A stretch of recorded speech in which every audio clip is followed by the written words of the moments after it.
Hi, everybody. Thank you so much for coming or joining us rather this afternoon.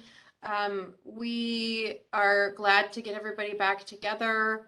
Um, the um, the primary function of the group is to give space for talking about projects and programs that meet the desired outcomes that we've all collectively established. So the main thing on the agenda today is to talk through a rehabilitation of the lower 6 miles that we've talked about previously. Just as a little bit of technical background for everybody before we get started. We are recording so that we can make this available should anyone not have been able to attend today. And that'll be posted to the southocirwm.org website. And we'll send some follow-up notes after the meeting as we've done in the past.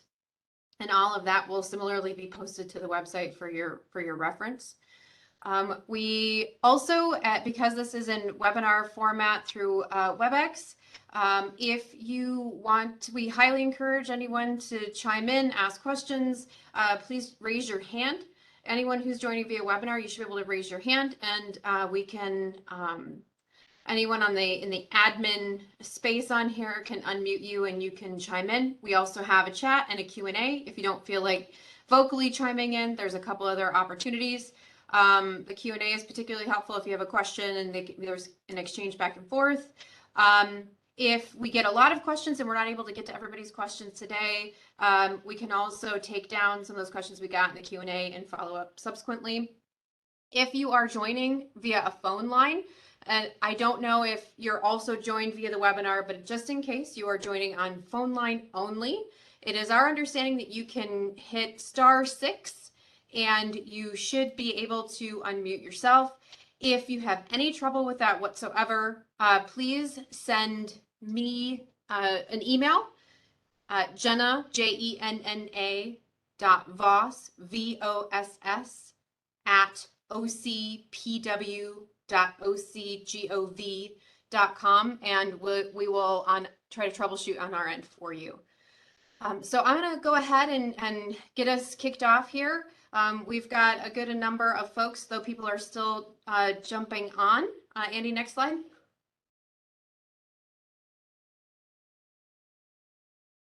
So it would be helpful if we could do some brief introductions. Because we have a big group and most of the folks have attended in the past, and we can see, I think what would be easiest is for the new attendees to briefly introduce yourself. And if you don't mind, provide your name, your organization, and what you're interested in, particularly for the meeting today. For those folks who participated in the past, please feel free to, similarly in the chat, drop your name and organization. Next slide. Meeting objectives and roles. So we have some, as I mentioned, we have some progress to report on the lower 6 miles, the lower 6 mile rehabilitation of the Aliso main stem. We would like to go through for you today, or have some project proponents go through a reconnaissance that took place in December, provide some conceptual alternative approaches for removal of the aqueduct structure, which just to refresh everyone was one of the primary points of interest for the majority of the group for rehabilitation of the entire stretch, focusing on aqueduct. We really would like to see feedback on these potential approaches for future activity associated with conceptual designing effort, anything that we subsequently do to build this out as full concepts. We also would like to discuss briefly, if we can squeeze in some time, some guidance for other interested parties to bring forward project concepts. We haven't to date had folks reaching out to us asking to talk about other projects or other initiatives, and I know there's a lot going on, but I also wanted to just encourage everyone to come forward, especially in light of the fact that there's just so much funding coming through the state budget in the next few months, and the budget trailer bills will give us some perspective on that. We like to kick off each meeting with the roles common to all participants, focus on group objectives and moving things forward, listen with an open mind, and to attack the problem, not the person. I also just wanted to note in terms of roles, Darren Haver is not able to attend today, so in lieu of having a facilitator, I'll be kind of emceeing the question and answers. So if everyone can just bear with me, I'd appreciate it. Next slide. So for the sake of time, we'll go very quickly through some of this background, but we wanted to include some background slides for everyone's reference because we do have a couple of new folks attending today. The intention of the group is to move forward beneficial projects within the watershed that achieve those desired outcomes. Next slide. And we've had great involvement from all of you in the past, representation from the IRWM group, other organizations, and some folks who are interested, residents within the watershed. Next slide. And these are those desired outcomes. We have these also showcased on the website if you ever want to go back and reference them. And then Andy, one more slide for me if you don't mind. All of this is also, we've got a lot of background information, summary of data that's been provided in the past for watershed condition, all in the reference guide, which is similarly available on the website. So, as this tool needs to be updated, if, as it's useful for the group, I would reference everyone there and to still reach out if you have any questions after you do peruse the reference guide. Next slide. And just briefly, the objectives for discussing project concepts. So as before we launch into one of those discussions, just as a kind of an overview intent, we're really hoping to leverage group knowledge on potential barriers to project implementation. What we mean by that are any points that stakeholders or interested parties rather would like to contribute in earlier stages of the project, any considerations you'd like made before a project goes into permitting, where they're much further along in design, would be really helpful. Identify potential opportunities for collaboration and funding support, so where folks can come forward and help collaborate on projects. And we're really looking to, as I mentioned before, pair some potential funding with projects that do meet the desired outcomes for the watershed. Prepare projects for grant funding. That is in and of itself usually quite the undertaking. Recognize the potential multiple benefits and finding potential programmatic options that could benefit the watershed holistically. Next slide. So again, unfortunately, we want, for the sake of everyone's time today, we really want to get to the project concepts today. However, I did want to emphasize that we would really like to work with all of you to bring other projects, initiatives, and perspectives forward. This is a good opportunity to talk to folks who are focused in on the watershed and projects that, within the watershed will most likely provide a regional benefit when looked at cumulatively. So we're really looking for that perspective, not just in response to presentations that we cover, but also in response to potential projects that you'd like added for later discussions. Next slide. So Avery, did you want to jump in on this real quick? Oh, do we have Avery? We don't have Avery today. And so I'll kind of jump in, quickly. We're going to model that today, this process with the lower 6 miles, but the same sort of process could be used for other project opportunities. And, we're not looking for a final project that has a sponsor, that has a lead. This can be a conceptual space where we share just the ideas behind a project, and whatever conceptual design information you may have available is, with an emphasis not on that being final, but more about this is the idea and here's how this could connect to others. This is how this could achieve some of the benefits that would qualify it for funding. And yeah, it's supposed to be a starter space, and then you know, turn into a place where connections can be made and projects can advance further towards having a sponsor and being a fully fledged project. And so I think that's the main point is, as today, we don't have a project that we're putting forth, but we have some concepts that are potential projects in the making. And I think there are plenty of other examples of how this space could be used for that purpose.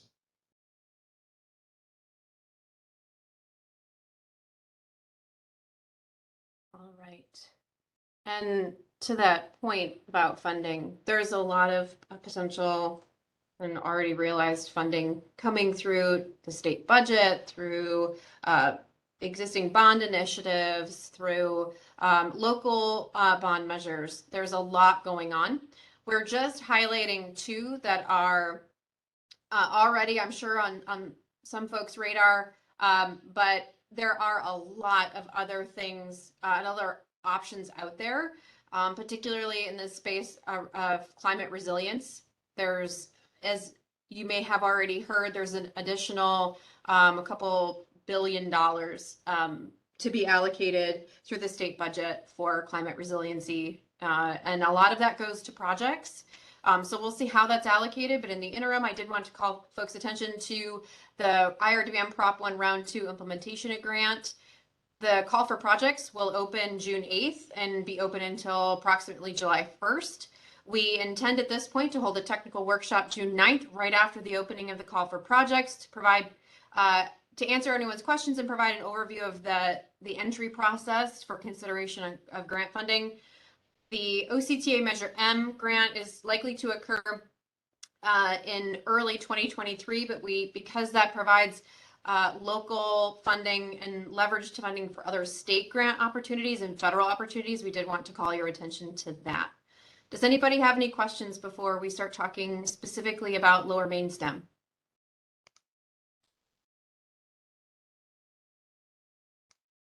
All right, not seeing any hands. Okay, next slide. Oh, real quick before we do that, in between this meeting and next meeting, we will be sending out a survey to all of you to just, it's intended to be brief, really just to give us some guidance on what you'd find helpful, especially in light of all the funding that's coming our way. I think in particular, my hope is that we can provide some space to have meaningful back and forth with resource agencies. Thank you, all of you, for joining. And for funding opportunities, even questions about, you know, grant programs and things like that. I think this could provide some really helpful feedback for people. So we really would like your time to fill that out in between the meetings. Next slide. Okay, so now on to an update for all of you on the restoration concepts for Lower Aliso Creek, and I will hand it over to Aaron Pereski, Joanna Lewis, David Biddlesbach of the design team representing the County of Orange. All right, thanks, Jenna.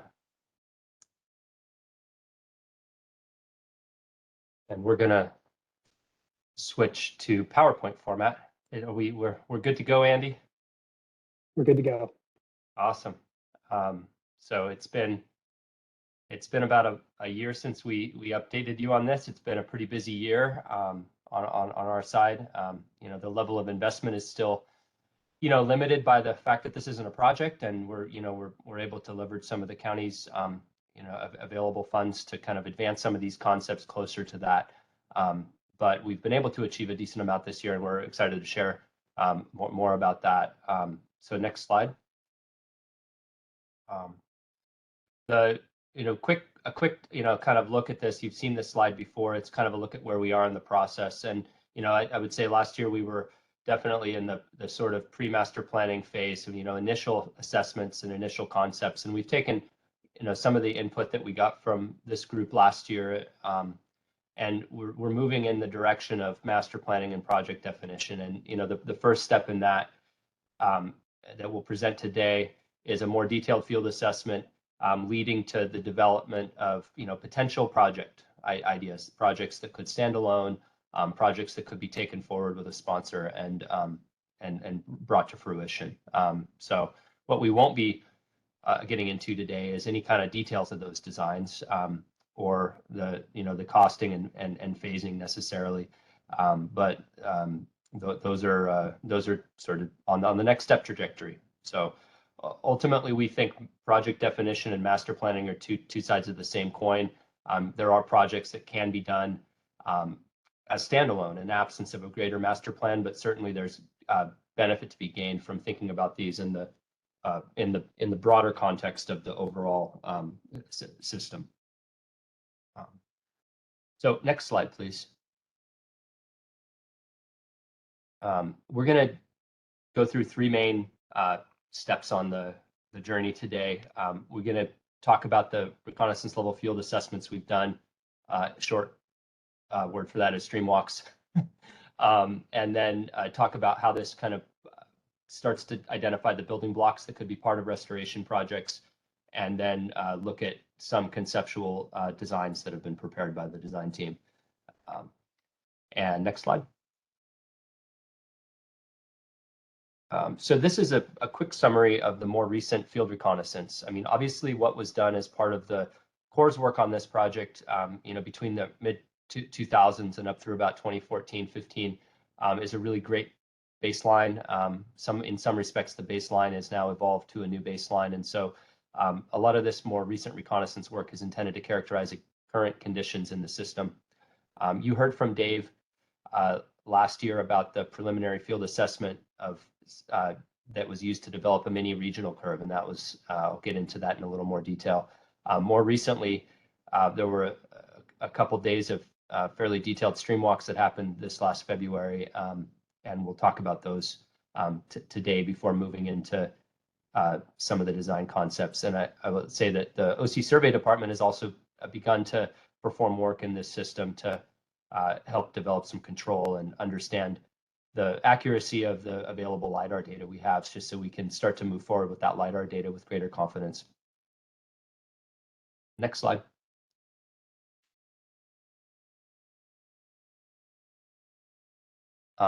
And with that, I want to turn it over to my colleague, Joe, to talk you through the stream walk. Yeah, hi everyone. So as Aaron mentioned, in December of 2021, we completed a stream walk of the lower 6 miles of Aliso Creek from Pacific Park Drive at the upstream end to the Sakwa Coastal Treatment Plant at the downstream end, and you can see those extents on the figure on the right. And there were three main goals of this stream walk. Can we go to the next slide? The first goal was to document stream conditions. So all of the red dots that you see in this figure are individual photo points that were taken over the 2 days that we spent in the creek, and there were over 600 photos total. And we were trying to document the current condition of the stream. So things like vegetation condition, grade control structures, nearby infrastructure, signs of degradation like erosion and incision, the floodplain condition, really anything that we found interesting to really paint the picture of how things are at the present time. Next slide. The next goal was to confirm reach delineations. So in recognition that the 6 miles of creek, they're not monolithic, and that each section of stream sort of has its own individual characteristics and benefits and problems. And so we wanted to break up the stream into reaches, which can help us sort of break up the creek into digestible units for project conceptualization down the road. Next slide. And then finally, tying these first two goals together of sort of where the extreme conditions and reach breaks might align pretty well, to look at where there might be potential opportunities to pursue restoration projects. So the next 10 slides or so, we're going to take you with us on a stream walk through 3 different reaches. These are shown in the figure on the right. So reach 11 is the furthest upstream, and all of those slides are going to be highlighted in green. And then reach 10A is a little further downstream, and those slides will be highlighted in blue. And then reach 6 is the furthest downstream, and that'll be highlighted in orange. And then keep those slides in mind, especially because later on in the presentation, we'll be walking through some sort of conceptual ideas for restoration for Reach 6. But we're highlighting these 3 reaches right now because they're more or less representative of the range of conditions and opportunities that we saw in the creek. And so they provide some good context for moving forward and talking about those restoration paradigms. So if we could go to the next slide, everyone can put on some hip waders and we'll find ourselves in Reach 11. And Reach 11 represents a reach which has a substantial upland corridor that could be taken advantage of. It runs adjacent to Aliso High School and extends approximately 3,000 feet. And then more specifically, the reach is defined by that grouted riprap that you see in the photo on the upper left and the upstream end, and then an armored section at the downstream end. And then interesting to note that this reach is further subdivided into 7 sub-reaches, which you can see on the rightmost panel. Next slide.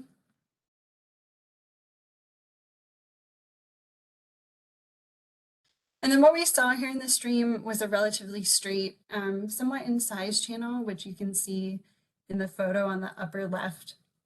And you can see in most of the photos, as well as that sort of Google Map screenshot in the middle, that there's quite a bit of established vegetation, although it's pretty limited to right around the corridor around the stream channel. One of the more striking features about this reach is the amount of armoring that's along the banks. So you can see the riprap alongside the pedestrian and bike trail in the photo on the bottom, and then about 80 feet of sheet pile right next to the high school, which you can see in the photo on the left. And that sheet pile is about 15 feet tall, and the stream has kind of meandered over to it and gotten channelized and sort of stuck right on top of the wall, which of course can limit the valuable upland area, which brings us to the next slide.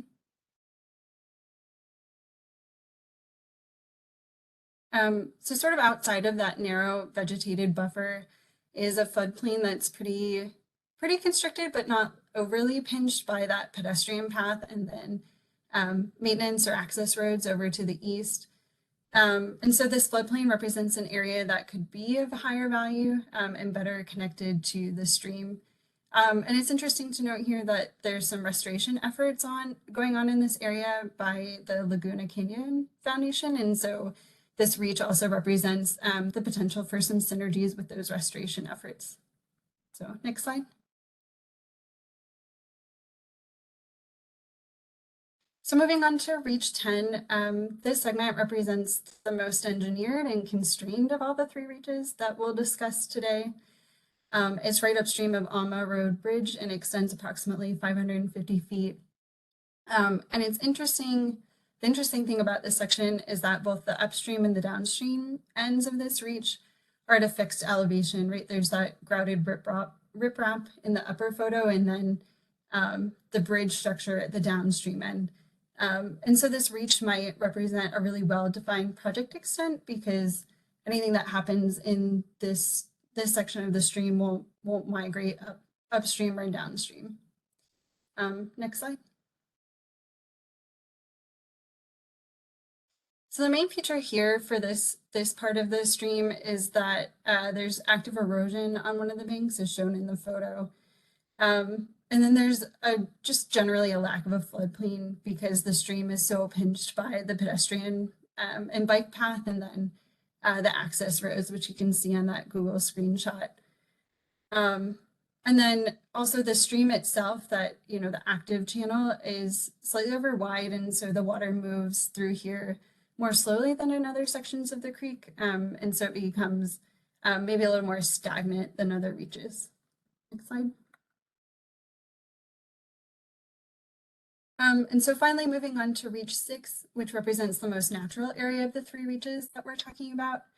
It starts at the aqueduct structure upstream and then ends at the confluence of Wood Canyon Creek with Aliso Creek downstream. And it's broken up into 2 sub-reaches, which you can see to the panel on the right. Next slide.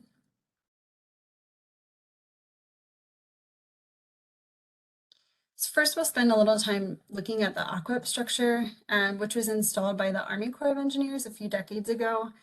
And it was intended to provide irrigation for riparian habitat restoration and also help with incision in this reach of Aliso Creek. And to be fair, it is doing a good job of holding grades in place upstream of this structure, but we'll also see in the next slide that it's just perpetuating incision downstream for some ways. You can see in these photos, oh, sorry, Andy, that wasn't a cue. Yeah, so in these photos, there's a deep pool that's forming just downstream of the structure, which is leaving the aqua itself sort of perched and at risk. And I mean, you can see in these photos here, there's some grouted riprap that's falling due to that incision from that pool. And then this incision is, the effects of this are felt for a ways downstream. So next slide. And one of these effects is shown on the left, really deep channel incision. So you can see in the photo that bank is, I don't know if Dave is 6 feet tall, that bank might be 20 feet tall or higher. So really disconnecting that floodplain above. And then another thing to note is that this incision is leaving the maintenance road to the east vulnerable. And so all along that bank that's circled there, you can see, you'll find armoring in this region, then extending into downstream reaches as well. Next slide. So I already mentioned it briefly, but that's the stream's incision in this reach is leaving floodplains really disconnected from the channel, which is keeping them sort of perched and high and dry, right? These floodplains might be 20 feet or more above groundwater tables, which makes the quality of the habitat go down. And then because the stream doesn't have a floodplain to distribute high flows and excess energy to, water levels in the creek rise really high and move really quickly during storms, which can further exacerbate channelization and incision. So you can see in the photo on the left that there's some, right where that arrow terminus is, there's some debris or rack from a storm that had occurred a couple days before our stream walk. And from what we could tell, the water surface in the creek was about 12 feet above where it was the day before we were walking. Next slide. But that's all not to say that this section is without value. So further downstream from Aquep, the creek has established a new quasi-equilibrium section, which you can see in the Google Earth aerial. There's a transition sort of right around where that first arrow terminus is. And there's much more vegetation, and the stream has kind of reestablished itself into a pool riffle sequence within an inset floodplain. And so with that, I'll turn it back over to Erin, who's going to discuss a few more tools we have in our belt, and then how we can use this information. Great. Yeah, thanks, Joe.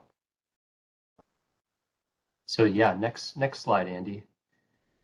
So I mentioned the mini regional curve. You heard about this last year.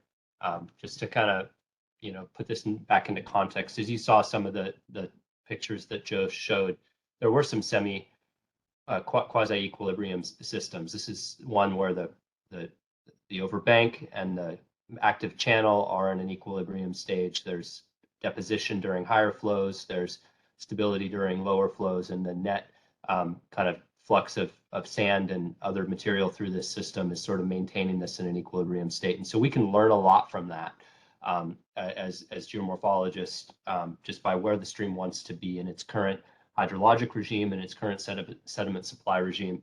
And so that's the fundamental underpinnings of a mini regional curve, is that you learn from the stream, these sections of it that are stable and functioning in a normal way. And that can help define the kind of dimensions we would want to put into a restoration project. And so this is an important tool. It's just one of many tools that need to go into a full-fledged system, because this doesn't talk about floodplain. This doesn't talk about scour of the Outer Banks. This mostly just focuses us on how would we configure the lower part of the lower tiers of this channel if we were going to try to rebuild it or work with it. to help it come into an equilibrium state. So next slide, Andy. So as you saw in the last presentation, is kind of bringing us back to this. This kind of translates into a different understanding of what you might look for in a restoration paradigm compared to the concept designs that were put forth in the previous work on this. And it means a more complex channel, one that recognizes the low flow, the overbank flow, multiple tiers to where you're really being sustained by the interaction between water and vegetation in the lower levels of this channel, and then still thinking about, of course, the bigger flows and being able to provide space for those to either spread out broadly where they wouldn't cause impact, or thinking about where you need to harden the limits of the system for those flows. So next slide. I would say that's a really good paradigm. It doesn't tell you what you're going to do in individual reach, and so that really is a choice that depends a lot on the overall context, geomorphic context. And Dave will talk through this a little bit more as we talk about these concepts that we've put together. But when you're dealing with a highly incised system like this, you have multiple different options, and this borrows from various literature on stream rehab. But a priority one, that we'll call it, is one that really looks to recreate a new stable channel on the relic floodplain and use the material you've excavated from that to fill in some of the old channel and or leave off-channel oxbows and pools, and or maybe need to import fill material to really bring that that incised channel back up closer to a floodplain. But this can mean sort of offsetting it, allowing transplanting to happen, etc., as you go from one channel alignment to another. A priority two is one that works more within the inset floodplain and reestablishes a new channel, or helps that channel evolve to a point of equilibrium within the new inset floodplain, and typically widens that inset floodplain to accommodate some of the higher flows without as much scour. And then a priority three is more around working with what you have. It's always going to be a constrained situation, but can you create more inset floodplain value within a system that's relatively in size and will continue to be, and this one's going to be harder. So, more hardened limits on the outer banks. So these are some of the more the paradigms you work with, but these still don't tell you exactly what you're doing. And so that's where it's my job to hand it off to Dave now to talk about these example reaches. And we think about these as, you're obviously going to see these as concept designs. We think about these as proof of concept of how could these paradigms be applied to a reach with some initial consideration for what do we value and what do we what are the criteria going to be for selection. But we've kind of bracketed multiple ends of the spectrum with the intent of just showing you how the various different ways that these could be applied within Reach 6. So we'll go to the next slide, and I think I'm going to do a handoff. No, I think I'm going to go take these next couple slides too, Dave. Okay. The last kind of tool in the toolbox we have are what are these components? Because you are going to have to manage grade control. You can't let a stream that has incised do the hydrologic balance. You can't bring it up to the old floodplain and not expect it to kind of start to do the same things over again, or at least possibly do them. And so grade control features can consist of a variety of different components, more consistent with a soft touch, and so things like constructed riffles. And next slide, Andy. This is another example of a constructed riffle with a deeper pool drop, where you're spacing your rock closer together and using larger rock to resist the shear that comes with a steeper drop. Next slide. This is another example of what a constructed riffle drop can look like. After it's been revegetated, with willows holding in the banks and the constructed riffle maintaining the vertical profile of the channel. Next. And this example of a more naturalized treatment to help resist the shear that can come, especially in the reestablishment period when before the vegetation has taken hold and has the ability to roughen the side slopes of a system. You can incorporate coir and other materials to help resist the shear in that intermediate period. And next. And yeah, similar type of thought, but with the use of woody debris along the toe, to help hold things back while vegetation can establish. And next. Yeah, so this is my handoff slide. I'm sorry. So it's just another caveat. These aren't projects yet. These are at a concept level of design and have a lot more holes to fill in, but they're really good proofs of concept of how these kind of planning principles could fit with the actual topography and the actual resource values that are present in this reach. So I'm gonna hand it off to you now, Dave. All right, thank you. All right, we'll move. The idea of looking at these concept reaches is we've looked at concept designs for reach 11, reach 10, but we're really going to be focusing on reach 6 for the discussions here. So if we can go to the next slide. So the existing conditions of reach 6, as Joe had discussed earlier, we have the A-equip structure, we have a major head cut downstream of the A-equip structure. We have what's called horizontal channel migration, which just means the river's cut in, but with very high banks and with a big difference between where the former floodplain was and the current water surface. It means there's a lot of material that can move when you have storms come through here. There's major instability downstream of the A-equip structure, and we're trying to look at ways of stabilizing this and then also transitioning back to a location downstream of 6A where it's quasi-equilibrium, means it's not so bad. It's not connected to the floodplain, but it's not that bad, so maybe we can tie in and promote fish passage. Let's move to the next slide.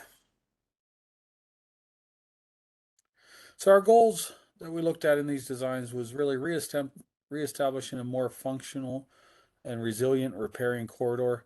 Right now there's a little bit of riparian corridor downstream in the quasi-equilibrium state, but it's not much. There's only small benches that vegetation grow on, and with a debris blockage or something that can cause that the floodplain doesn't actually function the way that we would like it to function to provide stability to the lower toe of the high terraces. Providing a long-term solution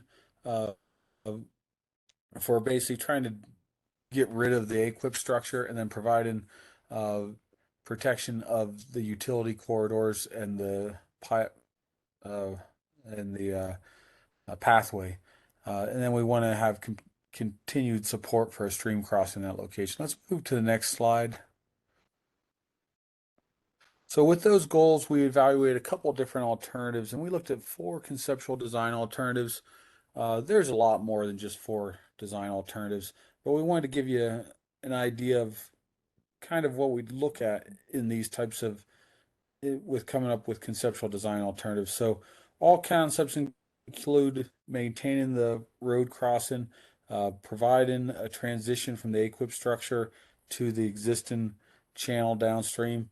And the concepts really differ in the amount of disturbance, the amount of uplift for the wetland systems in the future, and the need for hardening or bringing in materials to stabilize the downstream reaches. If you look on the right, currently, as we switch the slide, you'll see that this is downstream of the A-equip structure. So it shows you just how big of a drop there is downstream of that A-equip structure. It's about a 10 to 15 foot drop right downstream of the structure.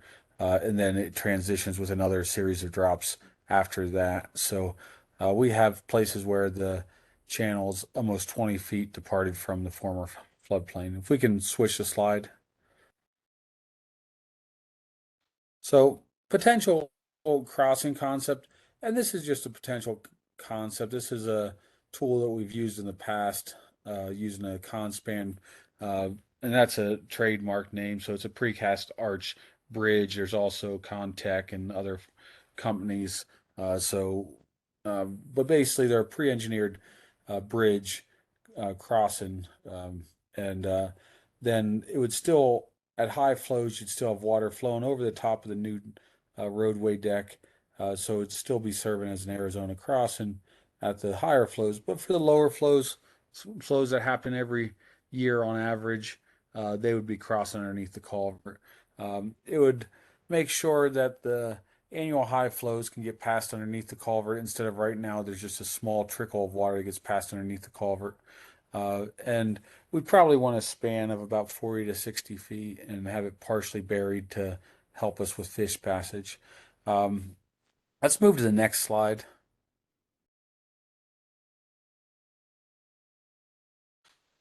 So this is actually all the same exact culvert. It's just different views and different ages. So this is a project we built on North Carolina State University's campus back in 2002. And you can see they placed the culvert, this pre-engineered culvert with a crane. They put a facade on the front of it so it looks pretty because people like bricks with the NC State's campus. And then the next photo is following restoration. This is 18 years after restoration. And you can see when you look up through it, it just looks like a jungle up through there after the restoration has occurred. So the middle picture is looking from the culvert downstream, and then the upper picture, the far right picture, is looking from the culvert upstream 18 years later. So this is kind of the idea of what we think we might be able to use with the current AQUIP structure. So we still have a crossing, but we're not going to impede the flows for a range of the flows up to above the annual high water flows. Now, when we get to really big flows, we would still back up the flows. We can move to the next slide. Appreciate it. So we have 4 concepts we'll be talking about, and the first concept has the greatest near-term disturbance. So we're taking on the most amount of trees, or we'll have to transplant the most amount of trees, but we're going to disturb a lot of land for the first concept. But it has more potential uplift for the system, and it's going to require a lot less armoring. Whereas as we go through the different concepts to the fourth concept, we get to something where it has the least near-term disturbance, but it's going to have lower potential uplift in the system long-term, and it's going to require more armoring. So this is just something to kind of keep in mind as we're going through the concepts. As we're going from concept 1, we're kind of aggressive in the short term, but long term we're going to see a really neat response on the system. It'll be kind of this transformational system. Whereas concept 4, we're going to minimize any kind of impacts that we have to the existing conditions, but then long term we're not going to see as much of a large transformation and uplift in the wetland communities because we just weren't able to adjust the profile quite the same amount. Go ahead and move the slide for me. So in this isometric view of Reach 6, the first Let me interrupt alternative is based. Let me interrupt real quick, Dave. We do have a question that's come in related to the crossing at the AQUIP structure from Christine Medak. She asked, what would the elevation change be at the AQUIP with the proposed bridge? And I think the answer to your question, Christine, actually is a segue into the 4 concepts Dave's going to talk about. We would make up a relatively limited change at the AQUIP structure itself. It would be relatively level with a small amount of slope through the AQUIP structure through that new bridge crossing, and then the alternatives that Dave's going to describe differ in terms of how fast the slope falls after that. In alternative 1, it doesn't. It's more or less a direct conductivity, and it continues to fall at a gradual slope equal to the floodplain. And under alternative 4, it drops more quickly at a higher slope, but one that we still think supports fish passage. So yeah, so that I think that I hope that answers your question. It differs as we go down from the aqua. That's how the different alternatives differ. Aaron, we have another question regarding the potential conspan type approach from Nicole Gergens in the Q&A. She asks, is the high flow where it will function as an Arizona crossing, where it functions as an Arizona crossing, will that occur on a 2-year storm? So what is the occurrence of, bypass over a bridge? I think that's something we could work out. Currently, currently we haven't looked at that in great detail, but with a 40 to 60 foot span, uh, pond span at the slopes that we have, we'd probably move somewhere around a 5 to 10-year storm through there, and then we would cross the bigger storms above that, would go over the Arizona crossing. But that hasn't been evaluated in detail yet. Thanks, Dave. All right. So Okay. Carry on. Yep. So with the crossing, we're really looking to preserve close to the invert of what the equip structure is now. We may be a little bit higher, a little bit lower, but we're not looking at significantly lowering the invert of the equip structure. We think we can tie into that and do a restoration without having to change that inverts that much lower. We don't want to see a head cut work its way upstream because we lower the invert. We're still looking to remove the equip structure, but we're not looking to start at a lot lower elevation or higher elevation. With our first alternative, we're doing what Aaron had discussed as a priority 1 restoration. With a priority 1 restoration, we'll basically say, let's put a new stream, connect it into the current elevation of the equip structure or invert, and let's meander a new stream on the high areas and bring the water table back up 20 feet. And that's a pretty transformational change in the valley, because we're gonna have to have a lot of material to put the stream up to a higher elevation, and we're gonna have to leave oxbows and ponds out there just to be able to have the stream at a high enough elevation so that we can rehydrate those areas. So what that means is we would be proposing that this priority 1 restoration would be done, and there'd be a series of 4 large oxbows that would be created with it. So you'd have a stream kind of flowing in between oxbows or ponds, and then at the end of a little bit past the upstream reach, where we talked about 6A and 6B, we would then start to transition down from a higher elevation to about 20 feet lower to that lower elevation, where we would then transition into the existing cross sections of reach 5B. So we can go to the next slide. It's about 3,800 feet, what we're calling for restoration, but because of how we're treating this priority 1 restoration and the transition into a Woods Canyon confluence, we ended up extending it farther. The next alternative we looked at is said, well, what happens if we just, instead of doing a priority 1 restoration where we create a bunch of oxbows, could we just put in a stream and step it down kind of a little bit more gradually, and then over 1,800 feet we would reconnect to the existing ground. So we put in a series of somewhere around 10 drop structures to make up the grade between the equip structure and the existing ground downstream. And that's what we called that's our alternative 2. And we put together a proposed alignment. There are things that would probably change in the alignment. This isn't a final design. It's just a concept to say, hey, is it possible? Is it feasible?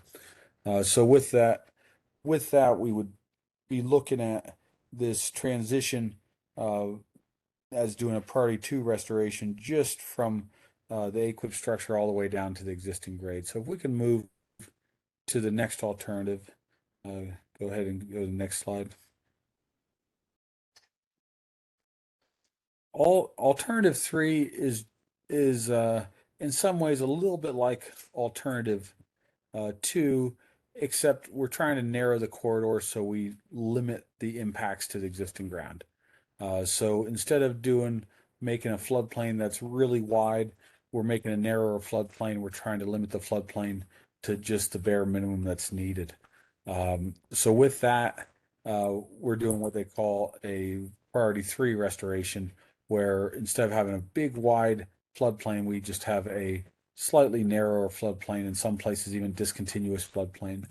So that's what we're looking for alternative number 3. It's still the same concept. We have about 10 to 11 drop structures, how we're dropping down the flows.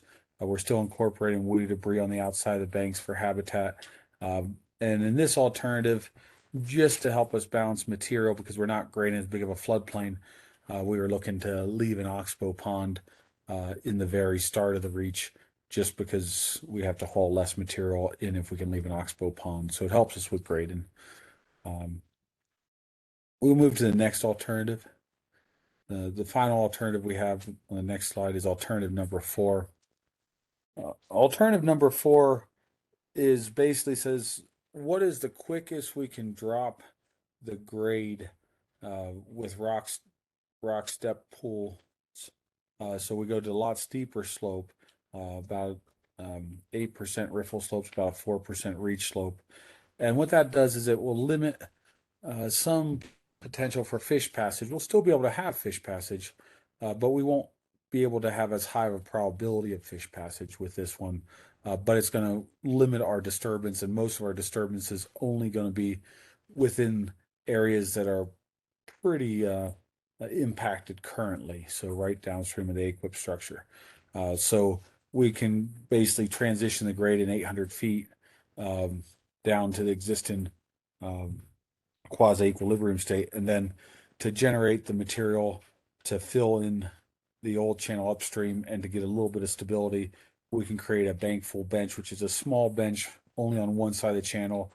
We would use transplants that are near the channel, and we would transplant the existing vegetation down onto the bench, but then we'd haul that material up to the upper reach right below the aquip structure, and we would fill in areas that have large cuts associated with them right now. So it gives us the material that we need to balance the design. So that's kind of our 4 concepts of how we have it laid out. And we'll move to the next slide. Dave, we do have a Yeah. comment from Christine Medek asking Good. for us to, she would like us to refer here forward to, so it's not necessarily specific to this, sorry, but just generally, she's requesting that we, that within the context of these concepts, that grade control structures be called riffles in recognition of the fact that this is a dynamic system. Otherwise, it does sound like a constructed grade control structure. Okay. Yeah, and that's I think that makes a lot of sense.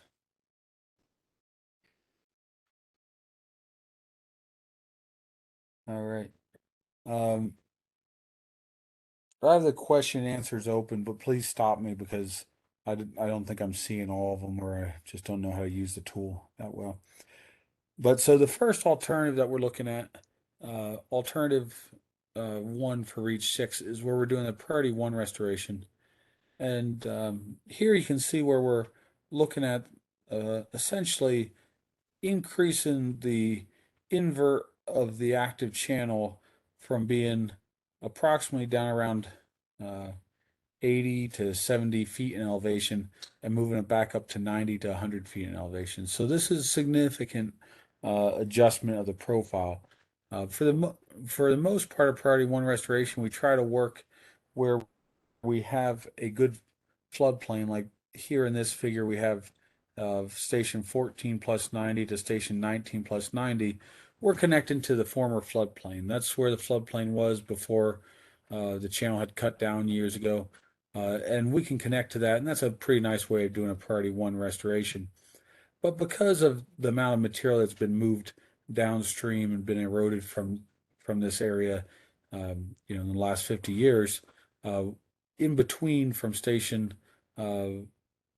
from station 200 to station 14 plus 90, we have about 1,300 feet where we're going to have to be creating a lot of these higher areas to tie the stream back into. So we're going to have to be building the stream across plugs of the old canyon that the creek currently is in.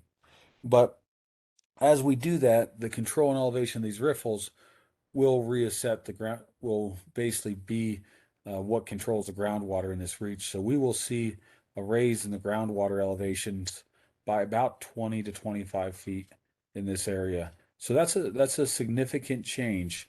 The green circles in this profile is basically a placement of these boulder constructed riffles for grade control. And then on the outside of every bend, which is kind of where you have a little bit of point that goes down that looks gray on the outside of each one of those bends, we'd have Woodtoe placed for habitat features and also to give some bank stability on these channels that are newly realigned. It's nice to add some toe stability that will eventually allow the vegetation to take over and provide the long-term stability. Let's move to the next slide. Dave, I just Go ahead. wanted to do it. I wanted to do a time check, and in order to get through all these, I think we need to move through these a little bit more quickly, and you probably will as you go. Okay. But just a pace Yeah, check. I'll go faster here. So, alternative one of reach 6, and then this is kind of how we transition from alternative 1 to alternative 2. This is the transition at the end of the priority 1 restoration. We then start to step it down. You see a departure from the existing ground surface of the former floodplain down back into the channel here. So we get a steeper slope at the end.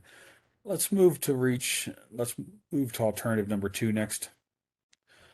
So next slide.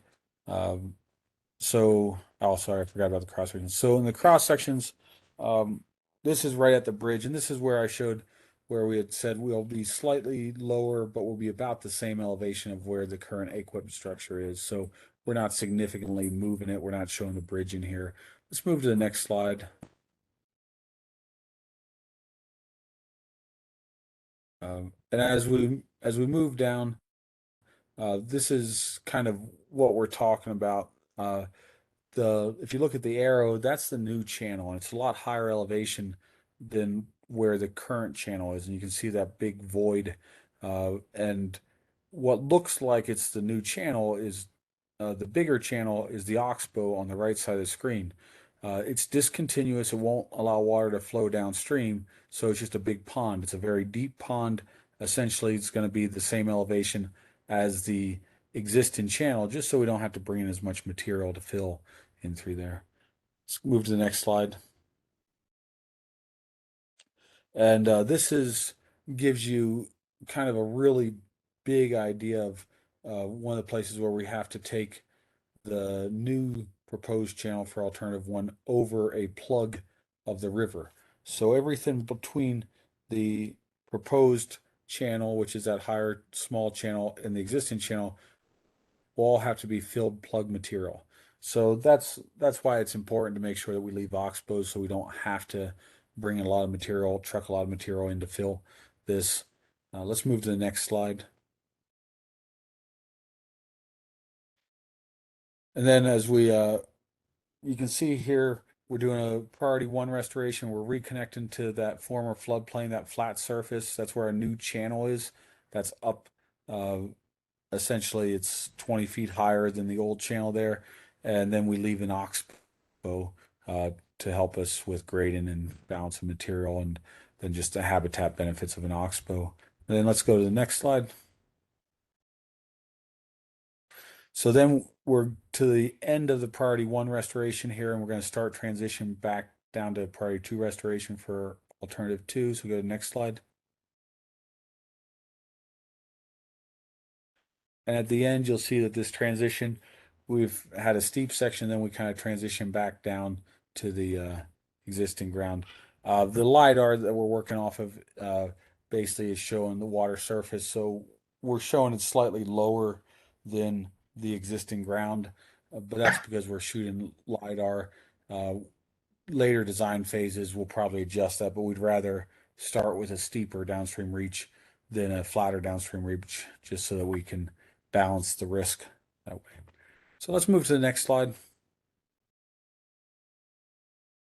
So this gives you an idea of where we can get cut from the reach and where we can get fill from the reach. So all the red areas are cut, all the blue areas are fill.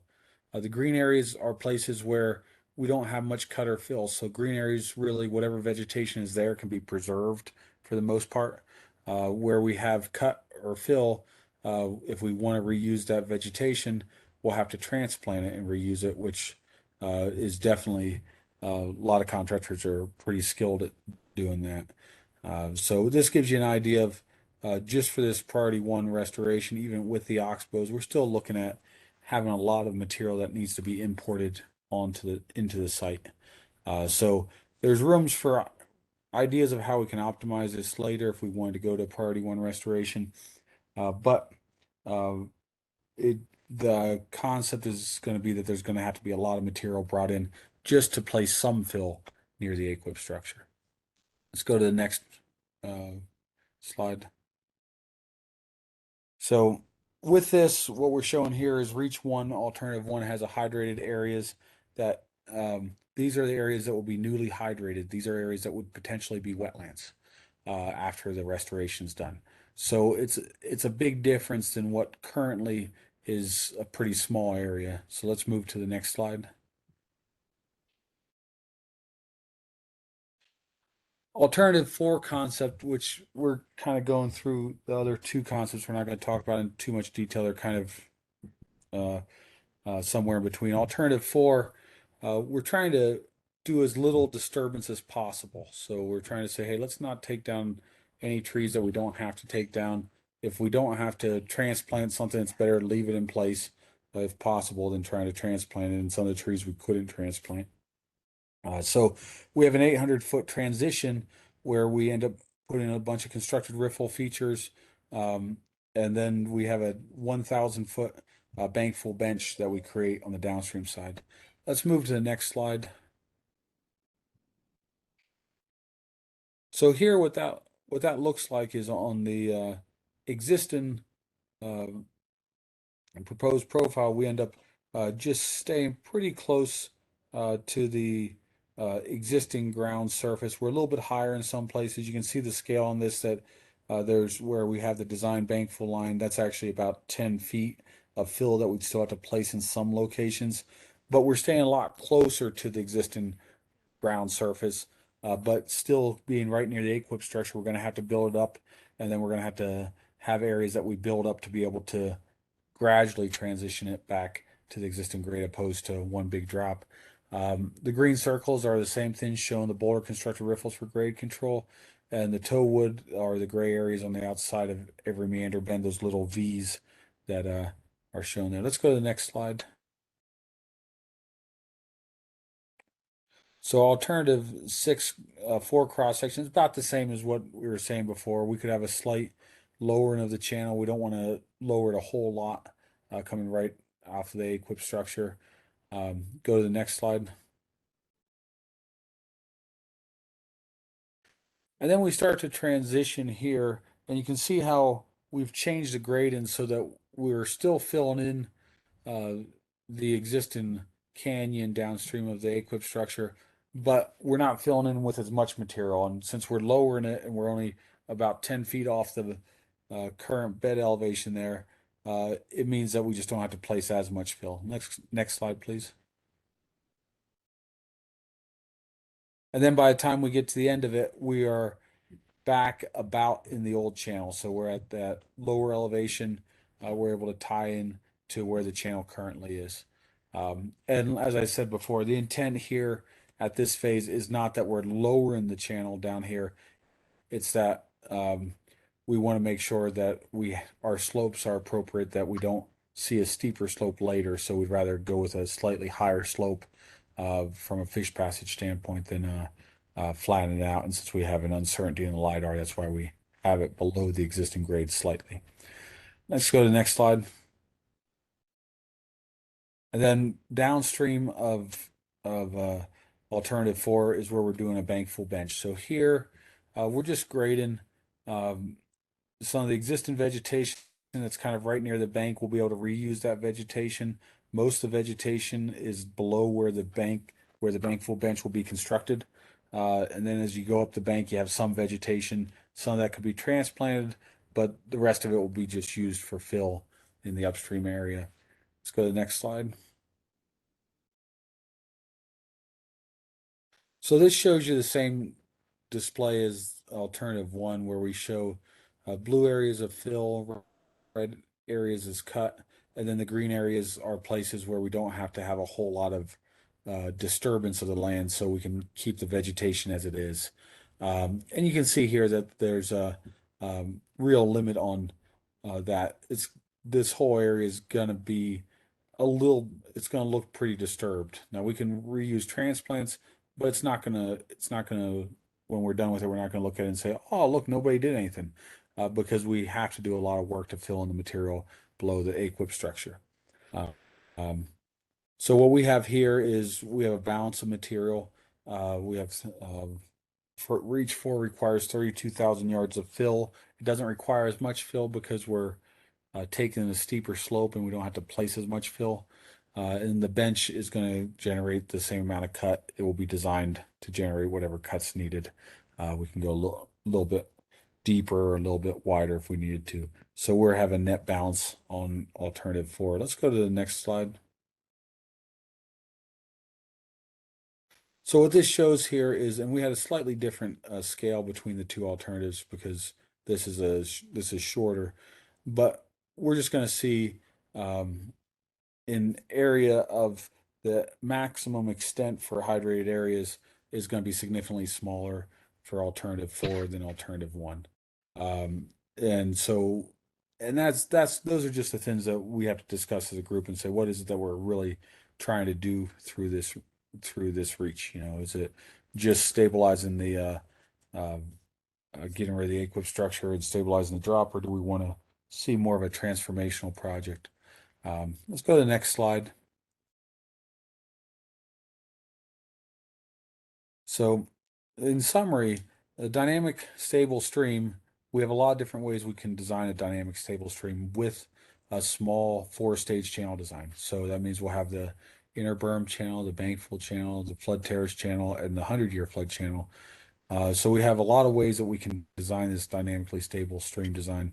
We displayed 4 of them just as reference. Really, the questions is, how much floodplain function do we want? Do we want something where we have a real transformation of the entire valley corridor, or do we want to limit it and try to preserve as much as existing vegetation as we currently can? The reduction to barriers of fish passage, one of the things that we have to think about is what's the probability that's okay for us. So if we go to 275 millimeter bodied size steelhead, uh, is it okay if that only passes 50% of the time, or do we really want to see that size fish be able to pass 100% of the time? Right now, it's not passing at all. So these are important questions to discuss. Improved protection for utilities. The a Anytime that we raise the flood stage, anytime we raise the groundwater and not take as much drop, it's going to reduce kind of the risk of the transitional failure where we go to steep slopes. So we do have a difference in the protection of utilities based on alternative 1 through 4. So some of them will give a little bit more potential for long-term maintenance. Then continue to provide the stream crossing, which is more of a constraint for us than anything else. We're gonna continue to provide a stream crossing unless the group says, we don't care. But right now, our thought is that we want to have a stream crossing there. Let's go to the next slide.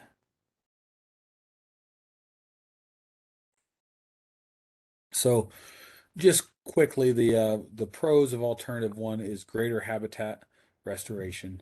It will raise the water table 20 feet. There'll be this transformed system out through there that will look uniquely different than what is currently out there. It's less armoring, and it supports fish passage into Woods Canyon Creek and Aliso Creek, so it does really well at kind of doing that because you don't have a very steep drop at all. So all ranges of fish should be able to pass easily. Cons, it's larger area disturbance, and including the established vegetation. There's going to be more established vegetation that will have to be repurposed as habitat in the channel because we won't be able to transplant some of the big trees that we'd have to take down. The uncertainty in establishment and period and long-term operation and maintenance. So with something like this, some of the projects that we've done that were transformational like this, they've had long maintenance periods on them. So we have one project that we've done that basically raised the water table 30 feet in Texas, and we have a 20-year monitoring program associated with it. So it's a longer period of time. A lot of times when we look at these big transformational projects, and then we still have a lot of material that has to be brought in for fill on this alternative one design. Now, another advantage of this is if we wanted to continue a priority one restoration, but once you're down to lower elevation, you can't do a priority one restoration anymore. Whereas if you do a priority one restoration, you can continue it for farther downstream. And then as soon as you're on that higher surface, you're not going to have as high of import costs because you can just leave bigger oxbows. Alternative 4, the pros are it's a smaller area of disturbance, less trees that have to go down.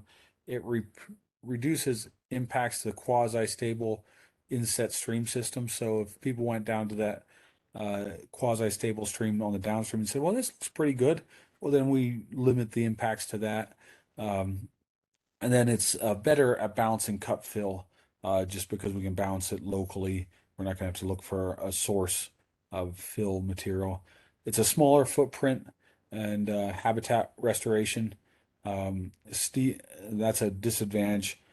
Basically, you're just not going to see as big of a transformation in the system. You'll see fish passage, but you're going to see some improvements of wetlands, but you're not going to see things that completely change the way that you would expect with a priority one restoration. And it's steeper, more armored transition, so we'll be bringing a lot more rock for it.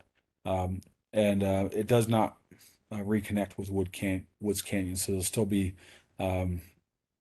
a weird transition between Woods Canyon and Aliso Creek. Next slide.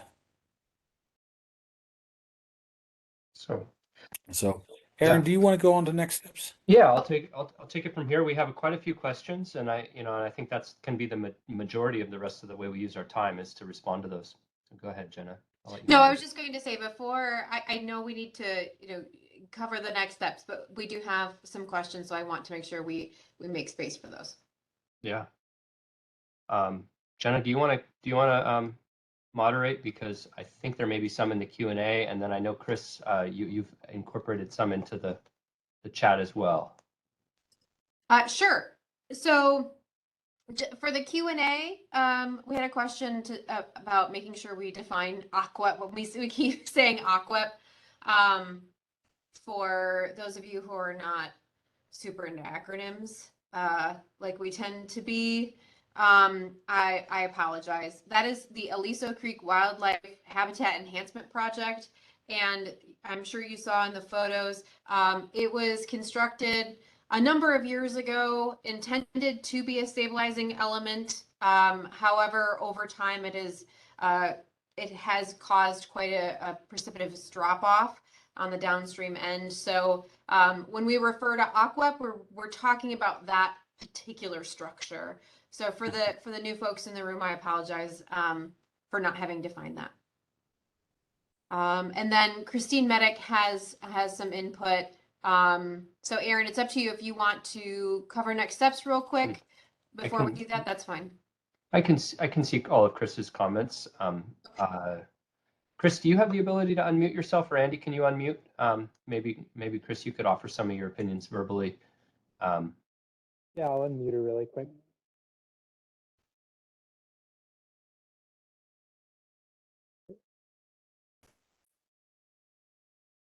Chris, do you have?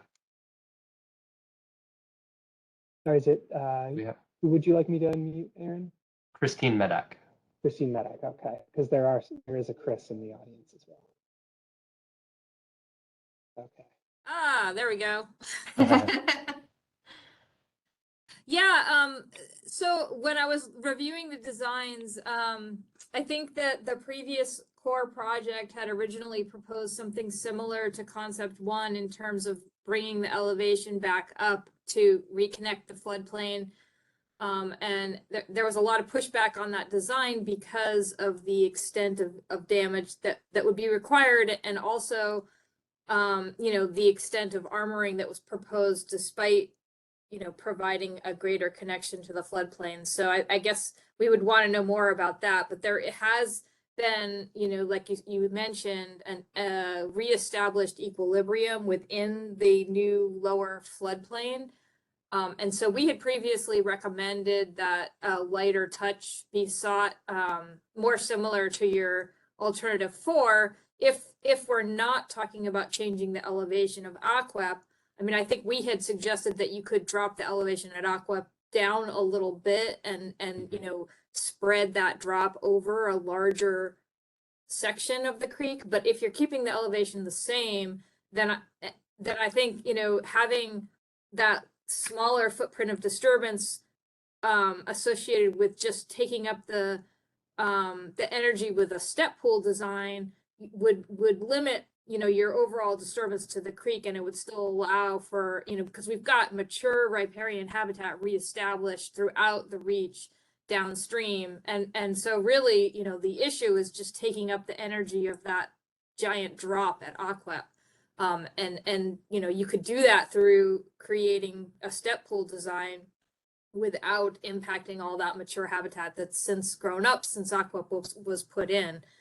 And then, the other issue with the alternative 1 in terms of creating ponds, and I think that you're creating the ponds to provide a source of fill, possibly, to bring the stream bed back up. But that habitat type is not something that we would have found in this watershed. I mean, there might have been oxbows, channels, proper channels that were braided channels, and then became detached from the creek. So there was, maybe some very temporary ponding, but there certainly wasn't ponds in this watershed. That's not something that I've seen anywhere else. And so I would recommend against trying to create habitat types that were not historically present, because that's just not something that you would find here in these types of systems. Yeah, so thanks a lot for elaborating on those, Chris. I appreciate it. Not sure if there's anything that we need to respond there, Chris. Is there? I think we just really appreciate the feedback. Yeah, is there no, any- I'm not looking for a response. It was mainly just Yeah. some thoughts on preliminary thoughts on where you're going with the design. At this point. Very much appreciated. Thank you. Thanks a lot for the questions. And I see that Charles, you have your hand up. So Andy, can you unmute Charles Busslinger? There we go. Thank you. Somewhat along the same lines as Christine, my concern is that the creation of these pools, we have the greatest precipitation variability anywhere in the United States. And so what happens when we have a really good rainstorm event? We're talking about quasi-stability along this creek, but there is still an enormous amount of energy when you have large volumes of water coming down this creek. And how are we making sure this entire elaborate system doesn't just get blown out the first time we have a major event, and then we basically can start over again? So I guess that's my question or comment.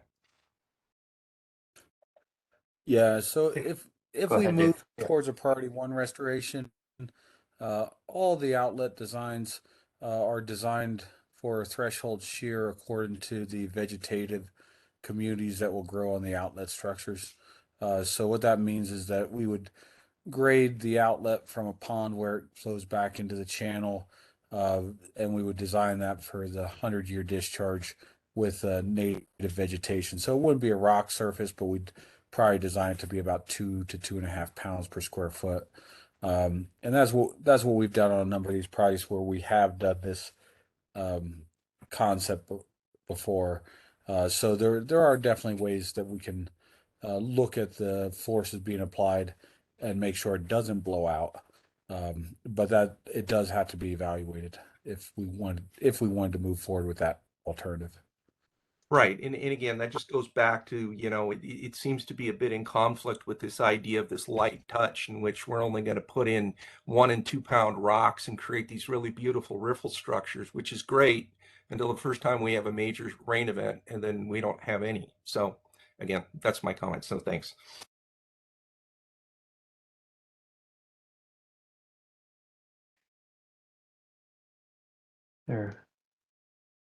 Are there any other comments or questions in the chat or in the Q&A, Jenna, that you see?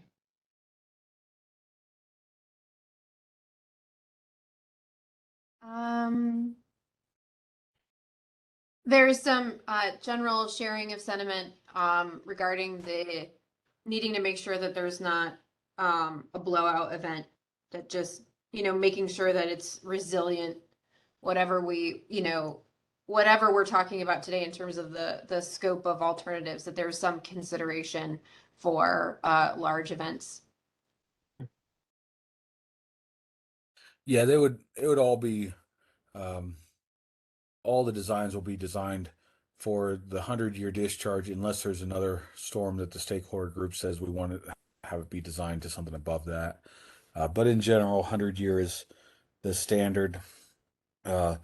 When we talk about floodplain resistance, when we're going so much steeper than the existing valley slope, we have to become more armored every time that we're transitioning at a higher slope than what the existing slope of the valley is out there. So when we're out in that area, we wouldn't expect to have a slope much steeper than 1% at any location. If we go to a 4% reach slope, that's 4 times steeper, which means we're going to have to make sure that our materials that we're using, whether it's revegetation, whether it's coir temporary, or if it's rock and boulders, we're going to have to make sure that they're sized appropriately for the transition of flows.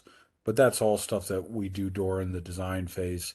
We know that all 4 of these designs can be designed resiliently, so that your long-term, you're not going to have high costs for long-term maintenance and stewardship. You're always going to have a little bit of maintenance on projects, but it's not going to be a blowout type of thing where you have to rebuild everything. So from our standpoint, for the stakeholders, we want to have discussions on kind of where the comfort level is with the different alternatives with stakeholders, but we can design all 4 of them to be resilient. Thank you, Dave. And to your earlier point, Aaron, we are running out of time. So if you could cover next steps, just so the group knows, and then we can circle back on the next meeting. Sure. Yeah, gladly. Well, thanks everybody for tuning in.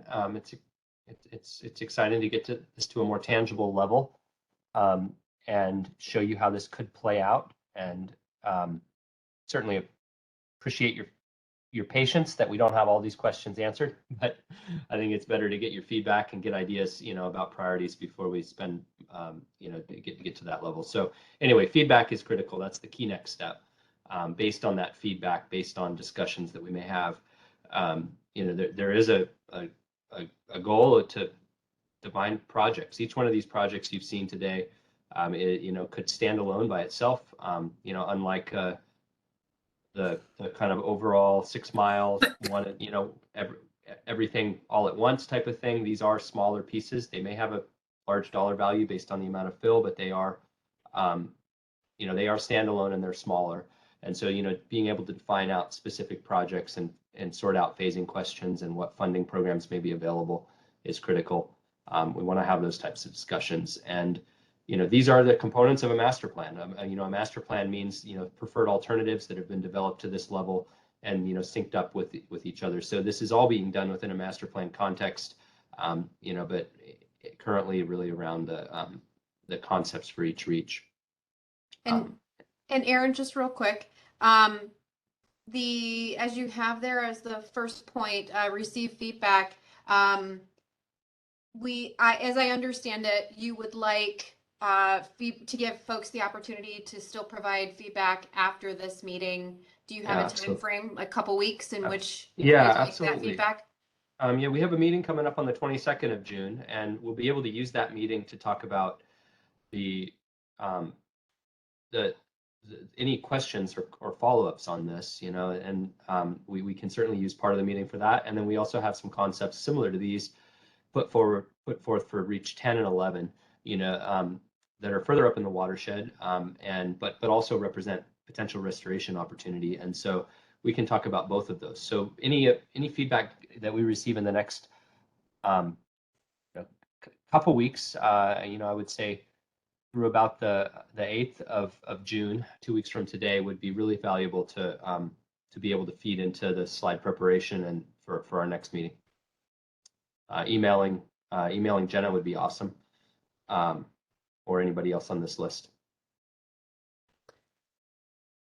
Okay. Next slide, Andy. I don't think we have a whole lot more. So yeah, this went out with the packet. You can refer back to these questions as you think about your feedback, but these are the types of things we'd like to hear. It could be detailed, like what we heard, what we heard today. It could be, more general. What are your primary concerns as an agency or as a stakeholder about this? Maybe not in detail, but at least generally, maybe hierarchical stuff that we could take forward. So even if you don't have experience with boulder riprap, or boulder drops, I didn't say riprap, I said boulder drops. That you don't let that be a barrier to providing feedback if you have some.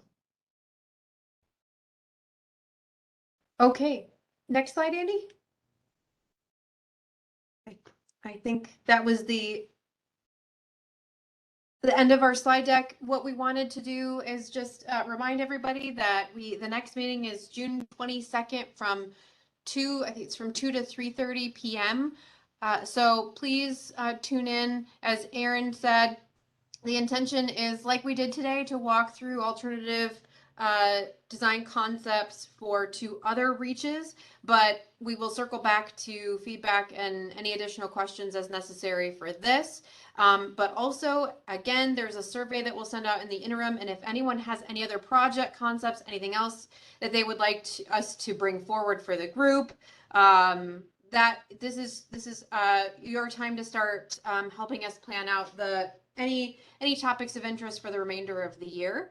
And especially if you have projects that need some feedback prior to seeking grant funding, for example, this group does provide a great opportunity for that. So again, thank you all so much for coming today and listening in. Please provide feedback to the project concept team. You can send that to me, and we will follow up this meeting with the notes and my email address if you don't yet have it for those comments. Thank you so much, everyone. Take care. Thank you.